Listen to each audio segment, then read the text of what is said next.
let's start without wasting the time, and please let me know if you meanwhile if you have any query. Yeah. So if there's anyone new जिसको मैंने थोड़ा weightage वाला portion में हो सकता है जिसके लिए फर्स्ट सेशन में, तो मैं वो बता देती हूँ आपको कि आउट ऑफ आपके पास टोटल जो होता है आपका पेपर जो होने वाला है वो आपका होता है 80 मार्क्स का, राइट। उसमें से चांसेस होते हैं आपके 23 से 25 मार्क्स केमिस्ट्री के लिए, राइट। कितना पोर्शन है, तो नेक्स्ट क्वेश्चन आपके माइंड में अराइज हो सकता है कि how should I segregate this 25 marks, right. So I will do one thing, ये मैंने बना दिया पूरा आपके हिसाब से। तो अगर आप ध्यान से देखोगे ये हम ऑलरेडी कवर कर चुके हैं यहाँ तक का, जिसमें मैंने आपको बताया था it will come around 5. So for today we have a target of this topic, right, which have a very good weightage of marks, that is 6. So we have to go with a thin line that we can't miss any single point about this acid base and water. And apart from that आगे की जो आपके हैं उनकी भी मैंने division किए हुए हैं 4, 6, 4, तो टोटल आपका कहीं ना कहीं 25 होता है। अब जो 5-23 वाला गेम है वो इन दो पे अटकता है, ये 5-5 के भी आ सकते हैं और ये 6-6 के भी आ सकते हैं, but on a rough figure आपको ये ध्यान रखना है कि 23 से 25 के विद इन आपका आने वाला है, ठीक है, out of it. Now moving towards your next thing, कि अगर हमें ये पता है कि हमारा ये तो समझ में आ गया कितना वेटेज हो सकता है, क्या हो सकता है, नेक्स्ट इज किस तरह का पैटर्न होने वाला है, मतलब पूरा अगर मैं देखूं मेरे एग्जाम किस वे में एग्जीक्यूट होने वाला है, तो मैं ये पहले भी बता चुकी हूँ, I will repeat it again. यहाँ पर आपके पास टोटल जो टाइप पीरियड होते हैं एज पर द पैटर्न वो आपके 5 है। Multiple choice, short answer type जिसमें आपके 2 और 3 मार्क्स के भी हो सकते हैं। अब नो आंसर टाइप में आपके 5 मार्क्स के होते हैं, जिसमें आपके 5 मार्क्स होते हैं, वो स्टेप मार्किंग भी हो सकते हैं और वो थ्योरेटिकल अप्रोच भी हो सकती है। असर्शन रीजन काफी ज्यादा इंटरेस्टिंग है, मैं इसको स्टार मार्क कर रही हूँ क्योंकि यहाँ पर सबसे ज्यादा टाइम कंज्यूमिंग हमारा हो सकता है कि we have to think in both way, हो सकता है कि नहीं हो सकता है, तो मैंने इसको चॉइस वाइज में डाल दिया। And the last one is case studies, जिसको हम पैराग्राफ बेस्ड नहीं जा सकते हैं। अगेन ये 4 मार्कर होगा, ये भी 4 मार्कर होगा। अब नंबर जो है अगेन वो डिपेंड करता है कि आपका पोर्शन कितना आ रहा है, but these are the types, इस तरह का पैटर्न आपका होने वाला है। अब किसको कितना नंबर देना है वो डिपेंड करेगा, 80% का वेटेज जो है वो किस तरीके से डिस्ट्रीब्यूट हुआ है, right. So let's do one thing, इन सारे टाइप को दिमाग में रखते हुए we can discuss the format. Let me know if you have any doubt regarding the format so that I can discuss. अभी तक जितना मैं देख पा रही हूँ मुझे ऐसा किसी का कोई इशू इस पैटर्न को लेकर नहीं आ रहा है कि what exactly we have in our pocket. तो बेसिकली मेन एजेंडा यही है कि 4 to 5 टाइप्स आपके यहाँ पे होने वाले हैं, तो you have to be very particular about the time zone कि कितना टाइम देना है। So let's start. यहाँ पर अगर आप ध्यान से देखोगे तो एसिड्स का और बेस का और सॉल्ट्स का काफी यूनिक कॉम्बिनेशन यहाँ पर देखा गया है कि वो किस तरीके से आपका वेरी कर रहा है अपनी एक पोजीशन से दूसरी पोजीशन को लेके, like what is the relation between acid and base and how we can conclude okay these particular things will give you salt. So this is chapter number 2, let's get start this. अब जो सबसे पहला, इसमें ज्यादा कुछ हमें detail में जाने की जरूरत नहीं है, हमें इंडिविजुअली हर एक को फोकस करना है। ये सबसे वेरी कॉमन पॉइंट है कि एसिड बेस होते क्या है, how will I differentiate them, और अगर उनसे उन दोनों को आपस में रिएक्ट करते तो बनता है सॉल्ट, और उनकी एप्लीकेशन क्या हो सकती है हमारे रियल लाइफ में, how we can relate our day-to-day life activity with salts and acids. So let's start with the multiple. In the first query we have कि अगर let us suppose मेरे पास एक solution ready कर रही हूँ मैं, जिसमें एक मेरे पास क्या है कि एलिमेंट मेरा acid, I'm going to highlight this, ये मेरा हो गया acid, और अगर इसको मैं मिक्स कर रही हूँ, एक सॉल्यूशन है जो ऑलरेडी, मतलब I am having 2 test tube A and B, and I have already filled acid solution in it and base solution in it, and now I'm going to mix both the test tube material. तो at the end मुझे green color का solution kind of मिल रहा है. Now the question is कि जो इसके अंदर मिल रहा है वो क्या रहा होगा? That should be salt and water because it's a reaction of neutralization. Correct? This is a very basic approach. जब एक एसिड एक बेस से कनेक्ट होगा तो कहीं ना कहीं सोल्ट फॉर्म करेगा एंड बाय प्रोडक्ट में आपके पास वाटर बनेगा।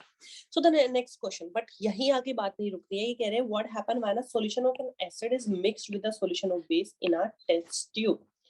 अब 4 सिचुएशंस क्रिएट की है, उनमें से कौन सी इस पे फिट बैठ रही है, that is the main query, right. तो ये कह रहे हैं कि लेट सपोज जो मेरा कंटेनर हमने यहाँ पर रखा हुआ है उसमें जो है उसका जो टेम्परेचर है वो बढ़ सकता है, मतलब पहले जो भी XYZ A एंड B का टेम्परेचर था, now if I am going to mix both, तो वो क्या हो जाएगा मेरा, वो इंक्रीज हो सकता है। क्या ये एक सिचुएशन हो सकती है? Okay Sushma, let me explain, let's see what will be the final answer, right? The second thing is, क्या पता सॉल्यूशन का टेम्परेचर जो हम लास्ट में जो हमारा मेन सोल्ट बन रहा है उसका टेम्परेचर इंक्रीज डिक्रीज भी हो सकता है, and the temperature of the solution remain the same. कोई फर्क नहीं पड़ने वाला है कि आई कैन टेक हीट हो जाए, हीट अप हो जाएगा या वो कूल डाउन हो जाएगा, ऐसा कोई डिफरेंस वहां पे क्रिएट नहीं होगा। हमारा टेम्परेचर जो होने वाला है हमारा बीकर का जिसके अंदर हमारा मेन सोल्ट हमने रखा वो सेम भी रह सकता है या salt formation take place. Now the question is कि इसमें से ऑप्शंस क्या होंगे। So I will give a very basic idea about your options right now tell me what exactly we are going to see over there। देखो अगर आप ध्यान रखना, जब आप एसिड और बेस की रिएक्शन करते हो तो एक particular amount of energy liberate होती है जिसको हम हीट ऑफ न्यूट्रलाइजेशन बोलते हैं, हीट ऑफ न्यूट्रलाइजेशन, राइट। तो मैं इफ आई एम सेइंग कि मेरे पास एक एसिड है तो उसने कनेक्ट कर दिया मेरे के साथ, if they both are strong, condition ये है कि अगर दोनों स्ट्रांग है तो हमें पता है कि कहीं ना कहीं सॉल्ट बनाएगा और वाटर बनाएगा। Let's quickly take an example, बहुत बेसिक सा एग्जांपल कि अगर सपोज करो मेरे पास मेटल का हाइड्रोक्साइड और HCl है और अगर दोनों को मिक्स कर दूं तो मुझे कहीं ना कहीं ये मिल रहा है एंड वाटर। क्या यही है? नहीं, एक अमाउंट ऑफ एनर्जी भी यहाँ पर हीट हमें मिलता है। Again we can relate with the chemical equation कि ये एक एक्सोथर्मिक रिएक्शन होती है। कितने लोगों को ये बात पता थी? टेल मी क्विकली, कितने लोगों को आइडिया था कि हाँ ऐसा कुछ होता है? Always remember if you are doing your basics part, तो आपको ये छोटी छोटी चीजें जो क्लियर रहनी चाहिए कि क्या एग्जैक्टली यहाँ पर आंसर आने वाला है, क्योंकि इस तरह की ट्रिकी क्वेरी ही आपको कंफ्यूज कर सकती है। एंड obviously फोर्थ तो ऑब्वियसली होगा ही कि सॉल्ट फॉर्मेशन होगा। So let's quickly check the answer. The correct answer is option D. Sushma you was correct, wonderful. इसमें दोनों केस होने वाले हैं, क्योंकि why I am saying it's exothermic, क्योंकि अगर आपको मैंने वहां पर भी बताया था if a particular reaction is exothermic, जो आपका पूरा सॉल्यूशन बनने वाला है, the whole solution whatever you are getting, वो आपका क्या हो जाएगा, बढ़ जाएगा। उस आई एम सेइंग कि अगर मेरा यहाँ पे सोल्ट फॉर्मेशन हो रहा है तो अगर आप इसको टच करके देखोगे तो आपको यहाँ पर ये कहीं ना कहीं वार्म फील होने वाला है। ये आपको क्या फील हो रहा है, सॉरी गाइस, ये आपको वार्म फील होने वाला है। दैट मींस इसके अंदर जो भी सॉल्यूशन था उसका कहीं ना कहीं टेम्परेचर बढ़ गया है। दैट इज व्हाई वो ऐसा क्यों हुआ है, क्योंकि वहां पर एक हीट लिबरेट हुई है। जब एक एसिड एक बेस से रिएक्ट कर रहा है और सोल्ट बना रहा है तो वहां उसके साथ साथ मेरे पास एक और कंडीशन आ रही है कि हीट अप हो रहा है। सोल्ट तो बन गया, वाटर भी बन गया, बट आपका जो सॉल्यूशन क्रिएट हुआ सोल्ट एंड वाटर का, उसका जो टेम्परेचर वो बढ़ गया, because there is a particular amount of heat liberated over there, right? So yeah, correct. Okay, let's move forward.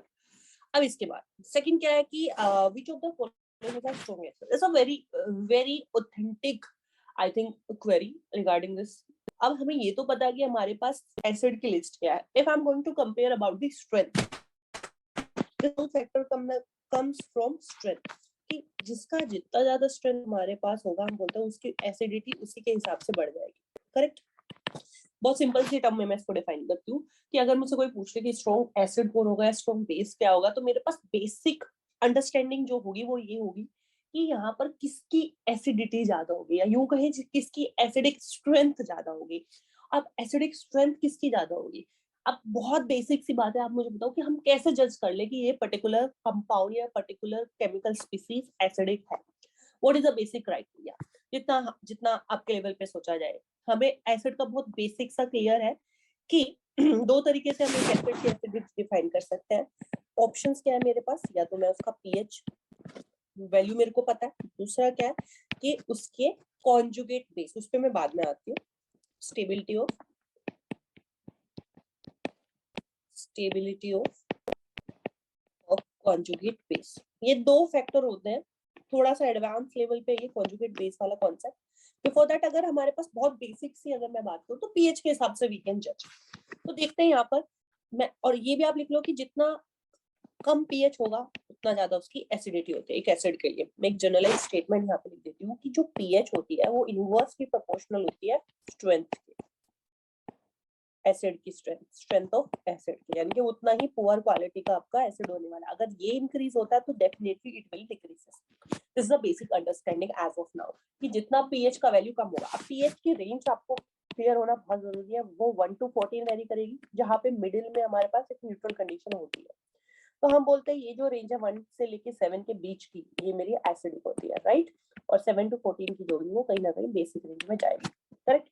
It's clear to everyone.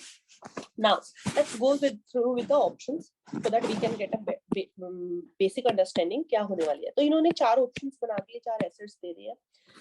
HCl जिसकी पीएच इन्होंने 1 बोली है, एसिटिक एसिड जिसकी पीएच 5 बोली है, लेमन जूस जिसकी पीएच आपके पास 2.2 है।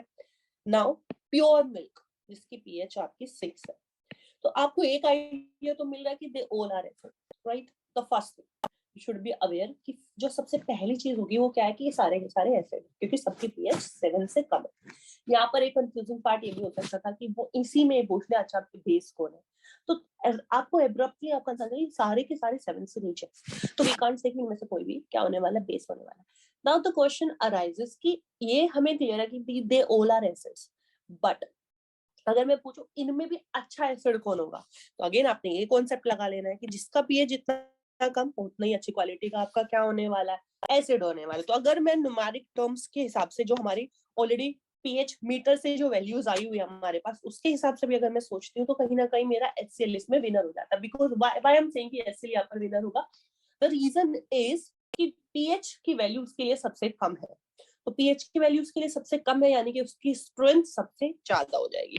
So yes, again, Sushma, you are right. HCl will be the strongest acid over there. Yeah. Okay, that's nice. So you have a very, what I'm assuming right now that you have a very good basic understanding regarding the acidity and basicity. So the correct answer will be E. Now moving towards the third one. So now what I'm trying to figure out कि कैसे इसको real life application में utilize किया जाए, because आज के time पे generally सारा फोकस उसी पे है। तो मैंने उस तरीके की चीजें पिक की है जो आपको एक बेसिक अंडरस्टैंडिंग क्रिएट करे कि जो भी हम यहाँ पर कर रहे हैं या जो भी हम यूज कर रहे हैं थियोरेटिकल वे में या आपका कॉन्सेप्चुअल वे में, उसको अपने रियल लाइफ पे कैसे इंप्लीमेंट करना है, यही ट्रिकीनेस होती है। ठीक है, तो let's start with the third one. यहाँ पर कंडीशन क्या है कि अगर मैं मुझे एसिडिटी सोइल की कम करनी है, कि अगर एक फार्मर है उसने देखा कि जो उसके सोइल की एसिडिटी है वो काफी ज्यादा हो गई है, तो वो चाहता है उसको न्यूट्रलाइज करना। तो neutralise the effect of acidity on the soil by adding. अब उसके पास 4 ऑप्शन है, उसके पास स्लेक्ट लाइम है, जिप्सम है, कॉस्टिक सोडा है, बेकिंग सोडा है। ये 4 ऑप्शन उसको दिए गए हैं और उसको पता है कि मेरे को अपनी सॉइल की एसिडिटी को कम करना है। तो एक बात तो क्लियर है कि ये कहीं ना कहीं बेस होगा, जो भी आंसर होगा, क्योंकि न्यूट्रलाइजेशन तो उसी पे काम करने वाला है। नाउ यू टेल मी कि इसमें से मेरे पास चारों में से बेस्ट ऑप्शन कौन सा होगा। बेस्ट ऑप्शन वही होगा जो एक अच्छा बेस होगा, right. Are you getting my point? तो जिप्सम हमें पता है क्या होता है, CSO4.2H2, करेक्ट। योगेश ने एक आंसर किया है, let me check this. Okay, wait for the final verdict. Okay, that's nice, but still you guys are trying, that's good for me. Okay, anyone else?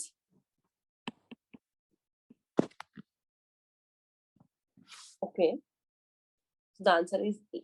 Why I'm saying this, because मैंने आपको last में बताया था flake lime is what, calcium hydroxide, and आपको बहुत अच्छे से पता है कि if we have metal का हाइड्रोक्साइड वो हमें क्या प्रोवाइड करता है, OH minus ion, right.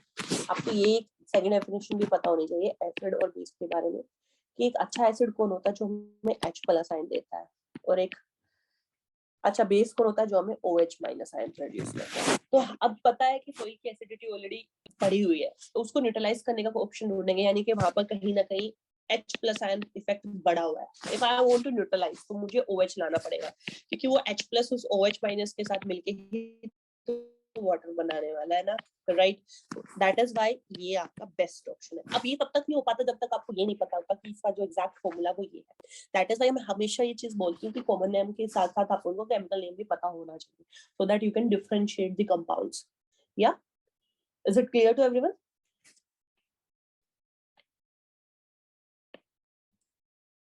Okay, let's move forward. Next thing. Yeah, try this one.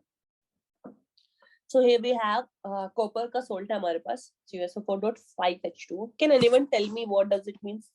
.5H2O. Anyone? I told you in the previous session. This 5, what exactly it is indicating? .5H2O. Tell me quickly. Anyone? That is why I told you मेरा हर एक session interconnected होता है। मैंने उसमें बताया था कि what is this .5H2O। अगर किसी भी सोल्ट के साथ, बेसिकली ये देखा गया ये क्या होती है, किसी भी सोल्ट की हाइड्रेटेड फॉर्म होती है, हाइड्रेटेड फॉर्म होती है, राइट? तो अगर मैं आपसे पूछूं कि ये हाइड्रेटेड फॉर्म में ये 5H2O क्या है, exactly Sushma and Yogesh, absolutely correct. Yeah, this is the water of crystallization. Very good. So water of crystallization is कि इस CuSO4 के एक क्रिस्टल ने, इस कॉपर के एक क्रिस्टल ने कितने वाटर मॉलिक्यूल को एब्जॉर्ब किया हुआ है अपने क्रिस्टल के अंदर, that is water of crystallisation. वो कितना नंबर है? 5। यानी कि एक CuSO4 के मॉलिक्यूल ने, एक CuSO4 के मोल ने 5 वाटर मॉलिक्यूल को एब्जॉर्ब किया हुआ है, राइट, अपने क्रिस्टल के अंदर। Very good. So now they are saying कि जो CuSO4.5H2O है, which is a salt of copper, in this compound the water molecule is called water of crystallization. Yes, wonderful. Yeah. तो इस तरीके से अगर आपके बेस क्लियर है तो आई डोंट थिंक सो कि आपका घर पे कोई मार्क्स आने वाला है। Yeah? Okay, let's move forward. अब चलिए, तो अब एमसीक्यू का मुझे आइडिया आ गया कि आप इसी कर लो। Now moving toward the 2 marker. देखो इसमें अगेन सिचुएशन कैसे क्रिएट हो सकती है, वो सिंपल आपसे डिफाइन हो, एग्जांपल पूछ सकता है, आपसे ऑप्शनल चीजें भी पूछ सकता है कि ए बी टाइप का ऑप्शन बना ले। तो इसको सबसे पहले आता है कि हाउ टू आंसर दिस, कि मैं पहले भी बताया था बट मैं फिर से भी रिपीट कर देती हूँ हाउ टू आंसर में। अगर देखो, अगर ऑप्शन वाइज है तो बहुत ही बेसिक कॉमन सेंस के हिसाब से जा सकता है कि 1 1 में डिवाइड होगा, राइट, ऑब्वियसली। और अगर एक सिंपल आपका सेंटेंस बेसिस कोई है तो उसमें कहीं ना कहीं एक छोटा पार्ट होगा जो आपसे डिफाइन कराएगा, और दूसरा छोटा पार्ट होगा या तो उसकी एप्लीकेशन हो सकती है डेफिनेशन की, या उसका एग्जाम्पल हो सकता है। तो अगर उसको भी आप देखोगे तो आपको पता है कि ये 1 मार्कर होगा और ये 1 मार्कर होगा। am I clear to everyone? तो आप अब आपको जैसे मैंने देखा कि मेरे को यहाँ पर क्या दिखा, ऑप्शंस थे 2, तो मुझे समझ में आ गया ये 1 1 में डिवाइड है। अब उन्होंने पूछा क्या है, give the name and the formula of 2, मतलब आपको पहले तो नाम लिखना है और उसके साथ ही उसका फॉर्मूला भी देना है, then you will get the 4 marks, right. अब डायरेक्ट एससीएल लिखाओगे उसका कोई लॉजिक नहीं है। तो यहाँ पर उन्होंने बोला है स्ट्रॉन्ग। अब देखो सिचुएशन को, मतलब अगर आपने सिचुएशन एंड कंडीशंस को केयरफुली चेक किया then you will get to know कि एग्जैक्टली केमिकल किस केमिकल पे बात हो रही है। तो यहाँ पे क्वेश्चन क्या है, एक तो वो स्ट्रॉन्ग होना चाहिए, दूसरा वो होना चाहिए monobasic. Can anyone tell me what is monobasic acid? Acid जो है आपका वो मोनोबेसिक है और वो स्ट्रॉन्ग भी है। तो I have given the answer but still इसका रीजन है मैंने आपको क्यों दिया कि so that you can understand कि why they have mentioned monobasic. Can anyone tell me? Tell me quickly guys. या तो आपको एक सिंपल सी बात बताती हूँ, आपको पता है कि एसिड क्या देते हैं, H प्लस आयन, राइट, और बेस क्या देते हैं, OH माइनस आयन। यानी कि एक H प्लस आयन एक OH माइनस आयन के साथ मिलके 1 मॉलिक्यूल ऑफ वाटर बनाते हैं। Very basic, right. अब ये क्वेश्चन अराइज होता है कि 1 एसिड के 1 उसने बेस के 1 OH को कंज्यूम किया है, तब वो जाके न्यूट्रलाइज हुआ है। यानी कि ये जो एसिड है वो बेस से एक OH माइनस ले रहा है, वन इज मोनो, और बेसिक मतलब उसने उसका एक OH यूज किया, यानी कि वो सारे एसिड जो किसी भी बेस का एक OH कंज्यूम करेंगे वो सब क्या बन जाएंगे, मोनो बेसिक एसिड, राइट। अब क्वेश्चन ये आता है कि मुझे एक ऐसा कोई ढूंढना है, एक कोई ऐसा एसिड ढूंढना है जो मोनो बेसिक होगा। वो कब मोनो बेसिक होगा, जब उसके पास लेने के लिए बस एक ही H प्लस आयन है। ये एक H प्लस आयन तो एक OH माइनस के साथ रिएक्ट करके क्या बनाने वाला है, वाटर। तो अगर मुझे मोनो बेसिक एसिड ढूंढने हैं तो एक ऐसा एसिड ढूंढना पड़ेगा जिसके पास एक H प्लस आयन हो, क्योंकि वो एक से एक कनेक्ट होके वाटर बना रहा है। तो we have very good example of it. सबसे पहला है HCl, हाइड्रोक्लोरिक एसिड। दूसरा क्या है हमारे पास, HNO3। अब मुझे बताओ क्या H2SO4 भी इस कैटेगरी में आ सकता है? टेल मी क्विकली, क्या H2SO4 भी मोनो बेसिक एसिड की कैटेगरी में आ सकता है? आ सकता है, तो क्यों नहीं आ सकता? तो क्यों नहीं आ सकता? दो क्वेश्चन यहाँ पे बन जाते हैं। Tell me. ये चलो ठीक है, ये तो आप समझ गए, ये यहाँ पे भी दिया हुआ है तो आपने नाम लिखा नाइट्रिक एसिड, हाइड्रोक्लोरिक एसिड। अब क्वेश्चन इज कि क्या H2SO4 आ सकता है इसमें? Tell me guys. Yeah you can try, do it fast. So it's a big no. Why? Because H2SO4 को अगर आप देखो ध्यान से तो आपको यहाँ पर मिल जाते हैं 2H प्लस आयन और 4, तो ये 2H प्लस आयन दे रहा है, तो इसलिए क्या हो जाएगा, डाई बेसिक एसिड। क्या इसको 2OH माइनस आयन मिलेंगे तो ये क्या कर लेगा, आपके 2OH माइनस आयन के साथ कनेक्ट हो जाएगा। Exactly Yogesh, you are correct कि ये मोनो बेसिक नहीं हो सकता है। वेरी गुड, ओके चलिए आगे देखते हैं। तो ऐसे ही आपको स्ट्रॉन्ग मोनोबेसिक एसिड का आपका डन। अब two weak dibasic acid, और ये स्ट्रॉन्ग भी थे। Why I'm considering as strong? क्योंकि अपना H plus ion easily release कर देता है। यहाँ पर आपका कॉन्सेप्ट आ जाता है कॉन्जुगेट बेस का। मैं जल्दी से बता देती हूँ होता क्या है कि अगर मैं बोलती हूँ मेरे पास एक एसिड है, उसने अपना H प्लस आयन रिलीज कर दिया है, मतलब डोनेट कर दिया, तो उसके बाद जो बचा हुआ हिस्सा होता है उसको हम बोलते हैं conjugate base. I'll give you an example। जैसे अगर मेरे पास HCl है, इसने अगर H प्लस छोड़ा तो बचेगा क्या, Cl माइनस आयन, राइट। तो आपका जो Cl माइनस आयन है वो कॉन्जुगेट है, और आपको बहुत पता है कि जो Cl होता है वो हमेशा एक इलेक्ट्रॉन गेन करके अपने आप को किस में कन्वर्ट करता है, Cl माइनस में, राइट गाइस। Cl माइनस में कन्वर्ट करता है, यानी कि ये बहुत ज्यादा स्टेबल है। ऑक्टेट कंप्लीट कर लिया इसने, आपको पता होगा ना, 2 8 एंड 8 करके हो जाता है, राइट। उसकी लास्ट आउटर मोशन में 8 इलेक्ट्रॉन हो जाता है, करेक्ट। तो इस हिसाब से अगर मैं बोलूं HCl ने अपना H प्लस दिया और वो एक स्टेबल कॉन्जुगेट बेस में कन्वर्ट हो गया, मतलब H प्लस देने के बाद जो नेगेटिव पार्ट है वो भी उसका स्टेबल है। और अगर एक एसिड ये दोनों कंडीशन फुलफिल कर रहा है कि वो H प्लस आयन भी दे रहा है और H प्लस आयन देने के बाद, H प्लस आयन को यहाँ पर बोलते हैं प्रोटो, H प्लस आयन देने के बाद जो उसका नेगेटिव पार्ट वो भी वहां पर क्या है, स्टेबल है, तो आप क्या बोलोगे? अगर वो भी वहां पर स्टेबल है तो आप क्या बोलने वाले उसको? What will you say? That means कि आपका ये एक स्ट्रॉन्ग एसिड होने वाला है। तो how will you differentiate strong and weak? Strong acids वो होते हैं जो इजीली अपना H प्लस आयन दे दे और उसके देने के बाद उनका जो नेगेटिव पार्ट है वो स्टेबल रहे, राइट, करेक्ट, ओके। तो यहाँ पर इन्होंने पूछा है वीक होना चाहिए और डाइबेसिक, तो ये डाइबेसिक है, right guys, they both are dibasic। Guys do one thing, it should be H2C2O4।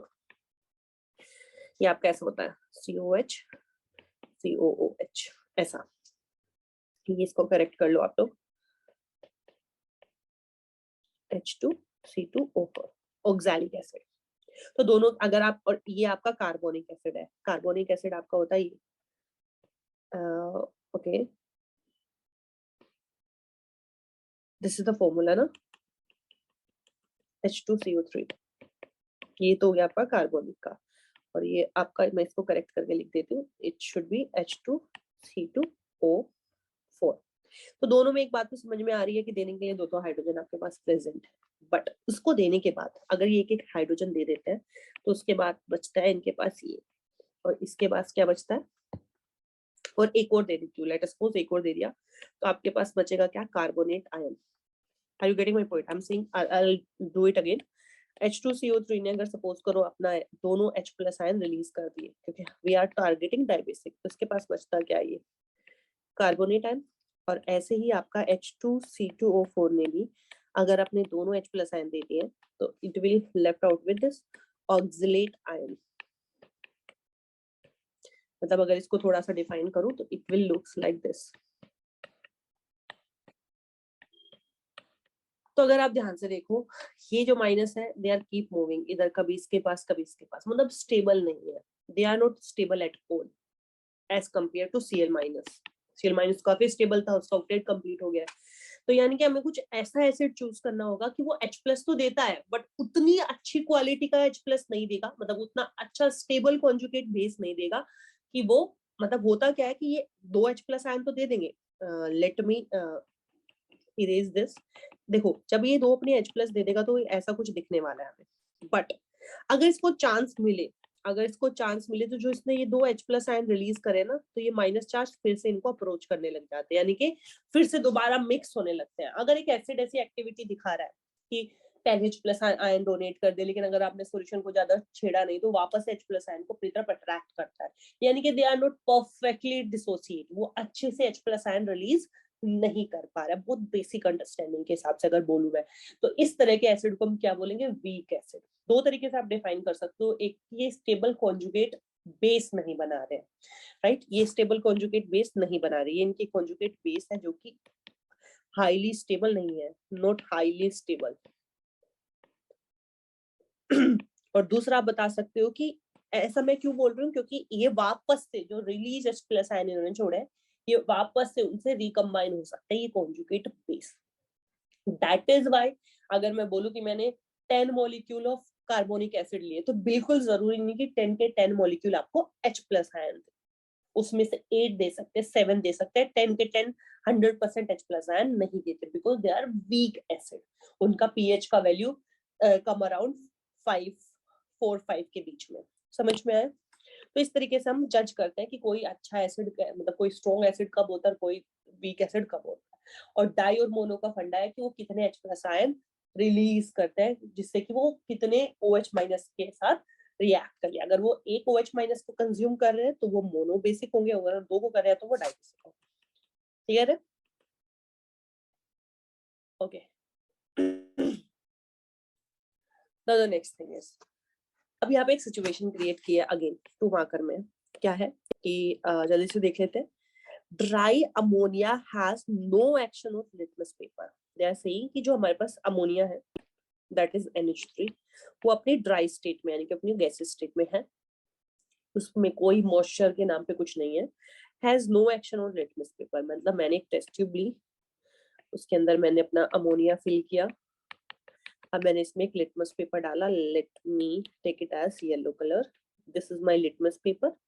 तो मैंने देखा इस पे कोई फर्क नहीं आया, इस लिटमस पेपर पे कोई चेंज नहीं आया। बट अब मैंने क्या किया, सिचुएशन में थोड़ा चेंज किया कि but a solution of ammonia in water. अब मैंने क्या किया, इसी अमोनिया में थोड़ा सा डाल दिया है वाटर, बाहर से मैं क्या लेके आ गई, H2O। ये आ गए आपके H2O के मॉलिक्यूल। तो पहले तो आपको ये पता होना चाहिए कि जब अमोनिया में वाटर डालने वाले हो तो उससे बनता क्या है, तभी तो you will define the other things ना। अब कह रहे हैं कि अगर ये रेड कलर का लिटमस पेपर था तो ये किस में कन्वर्ट हो जा रहा है, ब्लू में कन्वर्ट हो रहा है, जैसे आपने वाटर डाला। Are you getting my question? So the situation is कि पहले मेरे पास ड्राई अमोनिया था, तो मैंने देखा लिटमस पेपर पे कोई चेंज नहीं आया। बट अब क्या हो गया है कि जैसे ही मैंने वाटर उस अमोनिया में डाला, तो मैंने देखा कि जो लिटमस पेपर पहले उस पर कोई इफेक्ट नहीं हो रहा था, वो ब्लू में कन्वर्ट हो गया। क्या यहाँ पे मुझे कोई बता सकता है कि एग्जैक्टली हुआ क्या होगा? देखो, एक आइडिया, एक बेसिक हिंट हमें जो मिल रहा है वो ये मिल रहा है कि कहीं ना कहीं अब हमारा बेस सॉल्यूशन रेडी हो गया, तभी तो जो पेपर है हमारा वो ब्लू में कन्वर्ट हो रहा है। यानी कि जो भी सॉल्यूशन, जो भी रिएक्शन हुई है, वो उससे जो फाइनल प्रोडक्ट बना है वो क्या बना होगा, हमारा बेसिक बना होगा, बेसिक कैरेक्टर शो कर होगा, एक्ट एज अ बेस। तो नाउ यू टेल मी वहां एग्जैक्टली हुआ क्या होगा। You have to define in 2 marks, यानी कि आपको तो बहुत शॉर्ट में बताना है। You can define with one और टू सेंटेंस, और उसके अलावा आप उस रिएक्शन से भी डिफाइन कर सकते हो। जितना मेरे एरो को समझ में आ रहा होगा तो आपको पता है कि यहाँ पर मैंने कहीं ना कहीं एक इक्वेशन की हेल्प से समझाया। Do you have any idea क्या हुआ होगा एग्जैक्टली यहाँ पर? क्या, tell me quickly guys.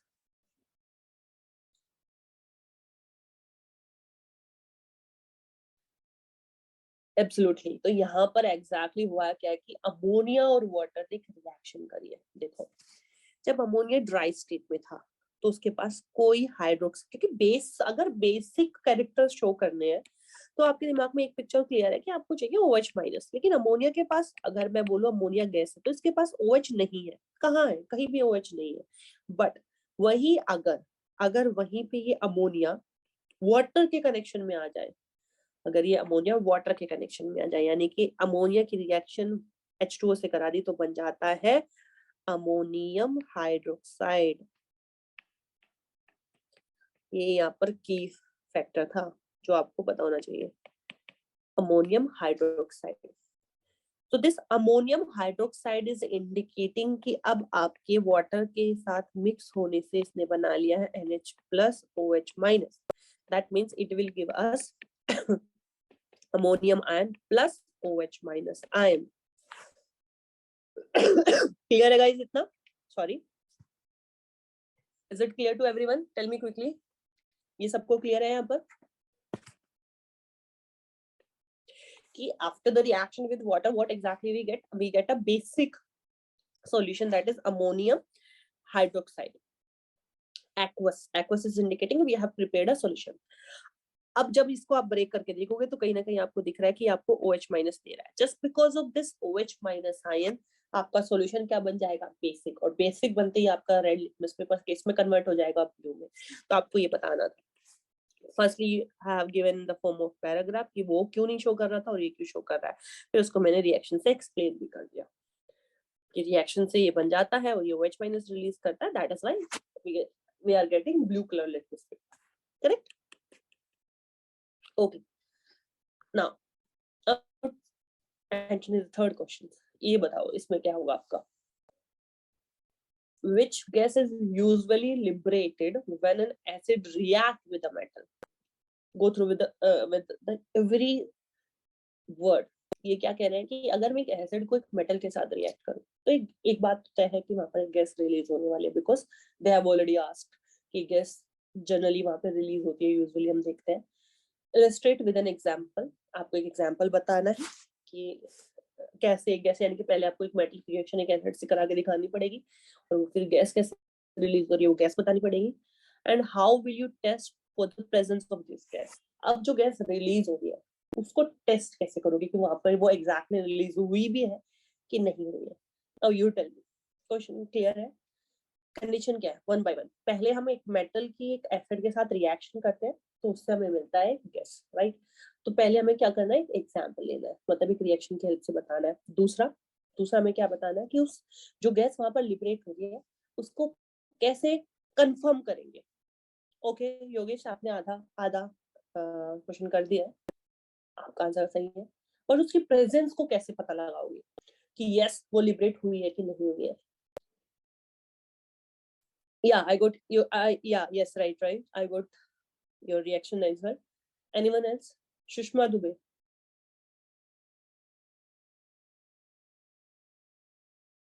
Anyone? Shushma, do you have any idea? क्या होगा यहाँ पर? कैसे पता लगाएंगे वो गैस वहां पे रिलीज हुई भी है कि नहीं? ट्राई करो, कोशिश करो थोड़ा सा।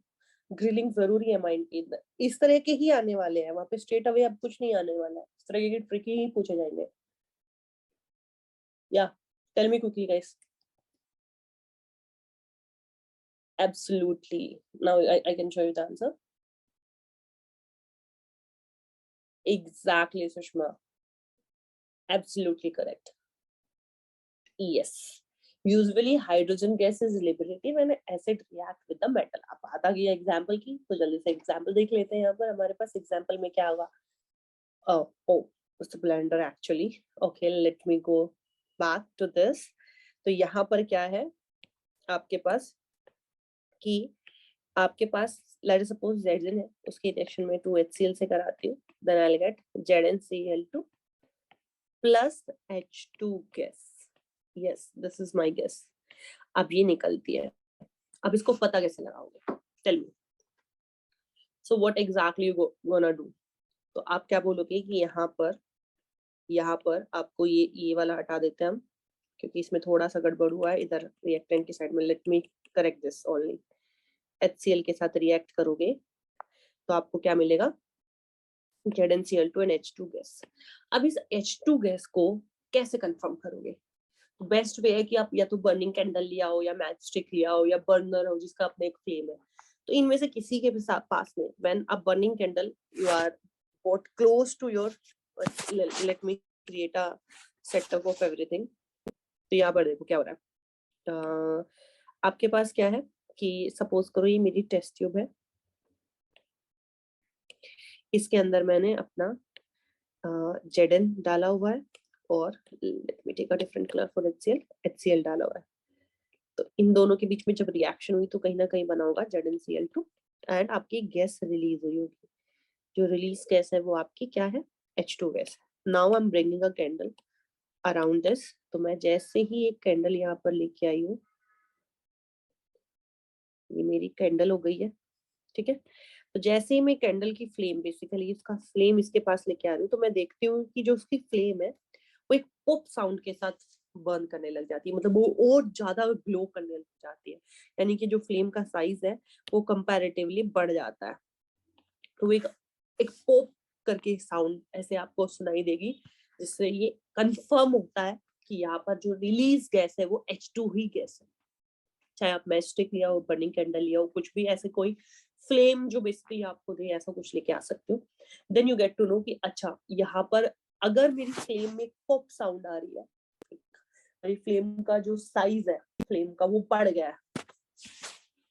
Exactly, absolutely correct. Yogesh you also correct. Sushma is also correct. Wonderful. Not bad guys. मतलब तुम लोगों का अंडरस्टैंडिंग काफी स्ट्रांग हो गया. चलिए अब देखते हैं 3 मार्कर वाला. सॉरी, अब 3 मार्कर में मैंने पहले एक ऑप्शन बेस्ड पिक किया है. यहाँ पर क्या है? मैंने 3 कंडीशंस दी है. What will you observe when in situation red litmus is introduce a solution of sodium sulphate. को मेरे क्वेश्चन के सिलेक्शन से तो आप लोग समझ गए होंगे कि हर एक क्वेश्चन में एक ट्रिकीनेस है. ऐसे ही आने वाले वहां पर आप जैसे नहीं पूछने वाले define acid base and salt. बहुत पुराना जमाना था.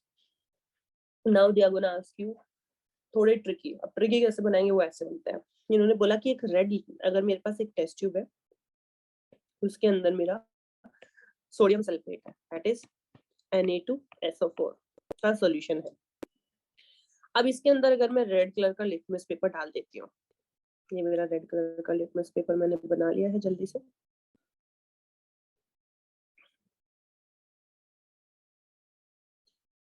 तो बताओ क्या होगा? रेड कलर के लिटमस पेपर पे क्या इफेक्ट आएगा? This is number 1. Number 2, if I have methyl orange is added to dilute HCl. मेरे पास एक मिथाइल ऑरेंज करके एक केमिकल है, अगर उसको मैं डाइल्यूट HCl में ऐड कर देती हूँ तो उससे क्या मिलेगा? दूसरा case. This is my first case. Third case है कि अगर एक ब्लू लिटमस है मेरे पास, उसको इंट्रोड्यूस कर रही हूँ into a solution of ferric oxide. मतलब ब्लू लिटमस को, ऐसी सिचुएशन है वहां पे रेड लिटमस था, यहाँ पर ब्लू है, उसको मैं फेरिक क्लोराइड FeCl3 के साथ मिक्स कर रही हूँ, तो क्या होने वाला है?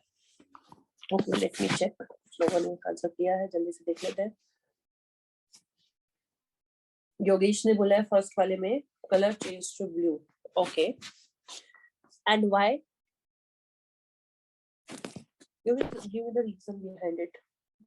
देखो, मैं आपको सही गलत नहीं सिखा रही, मैं आपको how to handle, how smartly give the answer वो सिखा रही हूँ. अगर आपके दिमाग में ये आता है कि ब्लू में चेंज हुआ होगा, तो उसके पीछे की कुछ रीजनिंग रही होगी ना. After that you can decide okay it will change into blue. There must be some kind of reasoning behind it. So tell me that.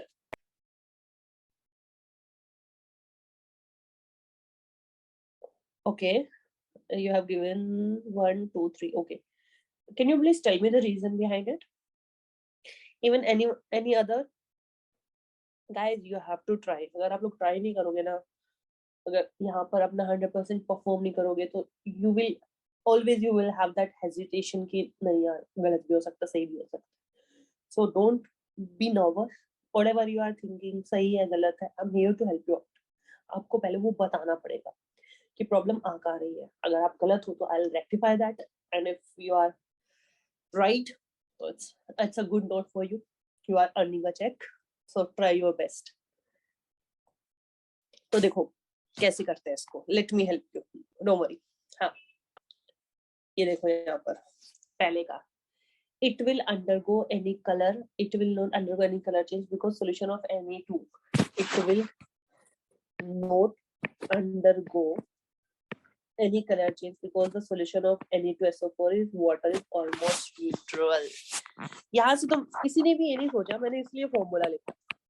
ये एक सोल्ट है, ऑब्वियसली एक सोल्ट है, तो ये किससे बना होगा? बैक साइड रीजनिंग बोलते हैं, बैक स्टेज परफॉर्मेंस. ये कैसे बना होगा? ये बना होगा समथिंग लाइक दिस कि आपके इसने H2SO4 के साथ रिएक्ट किया होगा और बनाया होगा Na2SO4 plus water. Correct guys? ये बनाया होगा. इसको भी थोड़ा सा और मैं बैलेंस कर लेती हूँ. ये अब आपको पता है ये एक स्ट्रॉन्ग बेस है और आपको पता है ये स्ट्रॉन्ग एसिड है. मैंने क्या बताया था? Strong base strong acid 100% dissociate होकर क्या बना लेते हैं? Salt and water. हाँ जी, तो ये न्यूट्रल बनेगा क्योंकि दोनों स्ट्रॉन्ग थे. तो जब आप रेड लिटमस पेपर डालोगे तो उस पर कोई भी फर्क नहीं आएगा. क्लियर है ये योगेश? समझ में आया? Now moving to the next one. In the acidic solution, the color of methyl orange will change to reddish. यानी कि जैसे ही आपने ये एसिड डाला HCl, मिथाइल ऑरेंज तो एक इंडिकेटर होता है, उसका अपना कोई इफेक्ट होता ही नहीं. तो अगर आपने डाइल्यूट HCl डाल दिया यानी कि आपने सॉल्यूशन को क्या बना दिया है? आपने सॉल्यूशन को क्या बना दिया है? एसिडिक बना दिया. आपने सॉल्यूशन को क्या बना दिया? एसिडिक बना दिया. That is why you have prepared acidic solution of methyl orange. The color of methyl orange will change to reddish. Clear है? It is clear to everyone. methyl orange एक इंडिकेटर होता है. इंडिकेटर मतलब कि जब भी आप उसमें कुछ चीज डालो, कोई भी केमिकल रिएक्शन, और आप चाहते हो कि आपका प्रोमिनेंट कलर आए, आपकी रिएक्शन एकदम से एक्ट करे, जो भी चेंज आप उसके अंदर लेके आ रहे हो, तो एक इंडिकेटर मिक्स करते हैं. 12th में जाओगे तो आप पढ़ोगे टाइट्रेशन, वहां पे इंडिकेटर्स यूज होते हैं. अभी आपके लिए समझो कि एक ऐसा इंडिकेटर है जो आपकी हेल्प करता है. कहीं ना कहीं ये वैसे एसिडिक रेंज में होता है पीएच की. ये एसिडिक रेंज में होता है पीएच की, बट उतना प्रोमिनेंटली शो नहीं करता लिटमस पेपर पे अपना इफेक्ट. पर जैसे ही आपने इस पे डाइल्यूट HCl डाल दिया तो क्या हो गया? एसिड के साथ एसिड मिलके एक परफेक्ट कॉम्बिनेशन सेट हो गया. तो इसलिए ऑरेंज, मिथाइल ऑरेंज का जो कलर है वो रेडिश हो जाता है, यानी कि इंटेंस रेड कलर आपको वहां पर मिलता है. क्लियर है? Third one, blue litmus is introduce a solution of ferric chloride. Okay, ये ट्राई करते हैं, ये इंटरेस्टिंग है. तो देखो जो FeCl3 होता है reacting with water, ferric chloride का सॉल्यूशन है. तो सबसे पहले आपने FeCl3 को जैसे ही वाटर में डाला होगा तो इसने बनाया होगा फेरिक हाइड्रोक्साइड. इसने बनाया होगा फेरिक हाइड्रोक्साइड, यानी कि इसने वाटर से 3 OH ले रखे. ठीक है? एंड हाइड्रोक्लोरिक एसिड, यानी कि और आपका बन गया HCl. ये इसकी रिएक्शन होती है. FeCl3 जैसे ही वाटर के साथ रिएक्ट करता है. अब आपने देखा जो एसिड प्रोड्यूस हुआ है वो तो स्ट्रॉन्ग है. आपने देखा जो एसिड प्रोड्यूस हुआ है वो आपका स्ट्रॉन्ग एसिड है.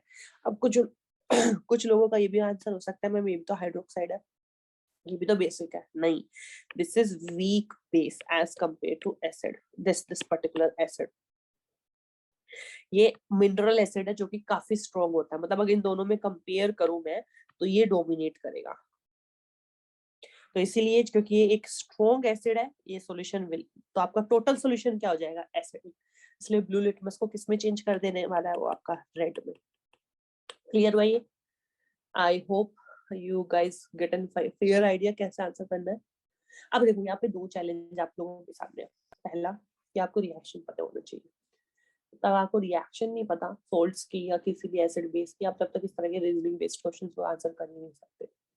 Firstly you have to very clear about the reaction, और उसके बाद रिएक्शन के इफेक्ट, कि रिएक्शन में क्या बन रहा है, कैसे बन रहा है, how will you relate with the litmus paper, कौन स्ट्रॉन्ग है कौन वीक है, ये सब समझना भी बेहद जरूरी है। अच्छा, बहुत सारे बच्चों का कंफ्यूजन रहता है, इस प्रीवियस वाले पार्ट की बात कर लेती हूँ।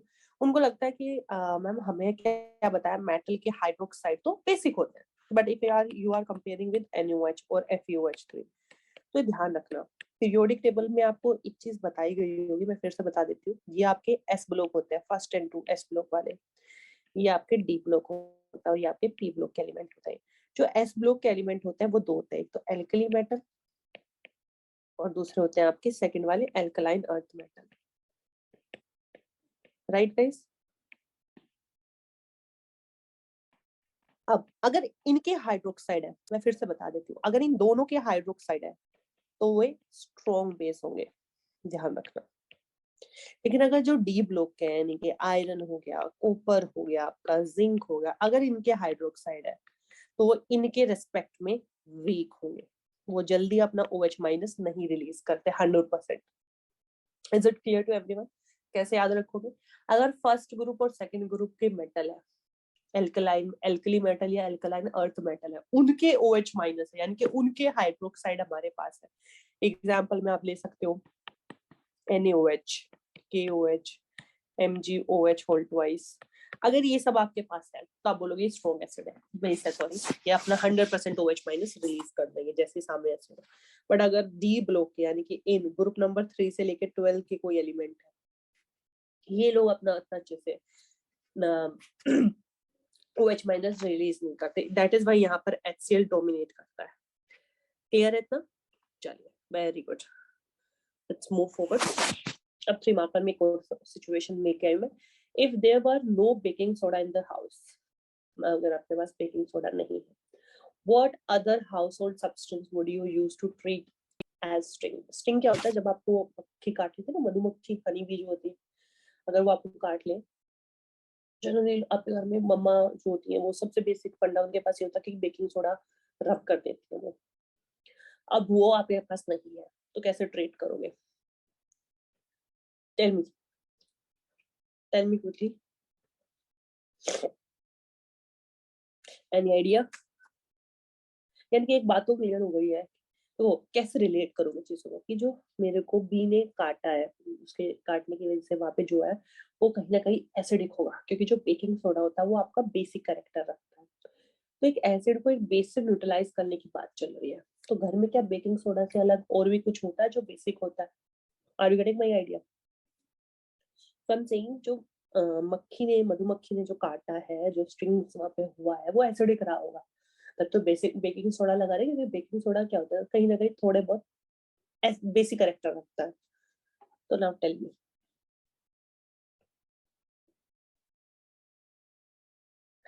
Give it a try guys. देखो, जब तक ट्राई नहीं करोगे ना, कुछ नहीं हो सकता, चाहे आप 10th में 90% ले आओ, कुछ भी ले आओ, बट ये कॉन्सेप्चुअल अप्रोच जो है आपकी तब तक स्ट्रॉन्ग नहीं होगी जब तक आप ट्राई नहीं करोगे। It's all about hit and try method. अगर कोई चीज नहीं पड़ी है बट एक basic understanding you can create. देखो यहाँ पर क्या है, ठीक है, the chemical present in the sting must be base because okay okay okay okay, fine, use any other base to neutralize formic acid.